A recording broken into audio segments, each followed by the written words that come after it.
All right, here's our baseball insider, Steve Phillips. We got to talk a little bit more about this Jays sweep and specifically the game on Wednesday. Steve, I mean, analytics have been part of the game for a long time now. It's not coming out of the game. But have we come to a point, Steve, maybe where pre-planned decision-making is overriding what we're actually seeing in front of our own eyes on the field? Absolutely. Listen, I believe in analytics. It's a great tool, but it's not numbers that play the game. It's people that play the game. And clearly, there was a plan put in place seemingly last night or the day before as to what was going to happen in Game 2 with Jose Barrios on the mound. He'd go through the lineup once. If he got anybody on base with Royce Lewis working that walk, and again, walking Royce Lewis is not the worst outcome in the world. The guy hit 2 home runs in the game on Tuesday. So you know what? You work around him a little bit. Barrios was pitching well. So the idea of a plan without context doesn't make any sense. It didn't take into account this plan that, oh yeah, Kikuchi's in the bullpen, we'll bring him in, he's going to face the left-handers. Well, what about the fact that Barrios is throwing the ball great and that he walked Lewis doesn't mean anything. Let him go in there, let him keep pitching, let him get it done. Just because you have the left-hander in the bullpen in Kikuchi, and here's the other part. Kikuchi's a starter. He's not used to coming in the middle of an inning. That's not setting him up to succeed. And if you want to bring him in at some point against left-handers, let him start off the inning to do it like he would do as a starting pitcher. And so there were so many things wrong with it. But I agree, it certainly seemed like there was a plan. We'll get to this point in the game, and no matter what, Barrios is coming out of the game. Well, it matters how he's pitching. And certainly the result, sometimes the end does justify the means, and it means that this was a mistake to take Barrios out of the game. You take Barrios out of the game, the Varsho bunt, but maybe the Vladdy getting picked off, would that actually be the worst one of all to you, Steve?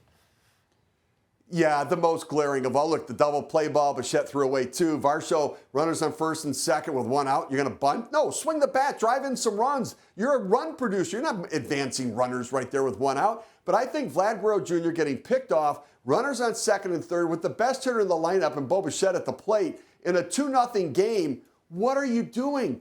But this really is not only about this game, because it was a lack of intensity and focus in a real moment of thinking about where we are in time and place to make a decision about what you're doing leading off second base.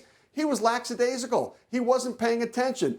And the Minnesota Twins saw that, and Carlos Correa, paying attention to detail, picked him off. But this isn't just a lack of focus that happens in a playoff game, because you would think that in a playoff game, your intensity is ramped as high as it's ever going to be. This is indicative of a practice during the course of the season that needed to be addressed.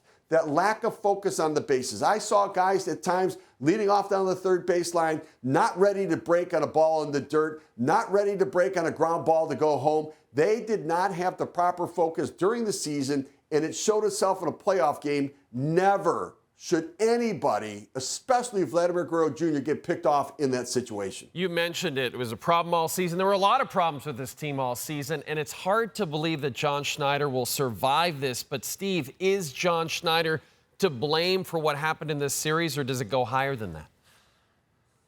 It's funny in sports, we do play the blame game, right? We do, and it's part of when you can't change all the players. You got to say, well, what can change? Because doing the same thing over and over, expecting a different result, is the definition of insanity. So thinking, oh, we're just going to do everything again next year, and then if it happens again next year, like it happened last year and happened this year, you're going to drive yourself crazy. So there has to be accountability, and I think everybody will raise their hands to be held accountable. Front office, manager, coaching staff, players.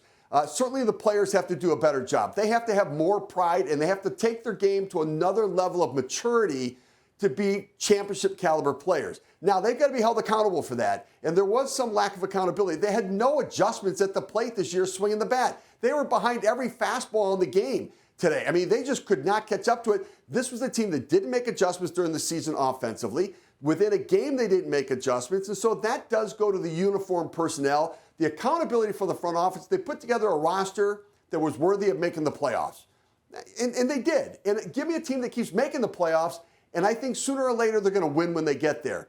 That being said, the front office has to have accountability for the coaching staff and the manager and for the players.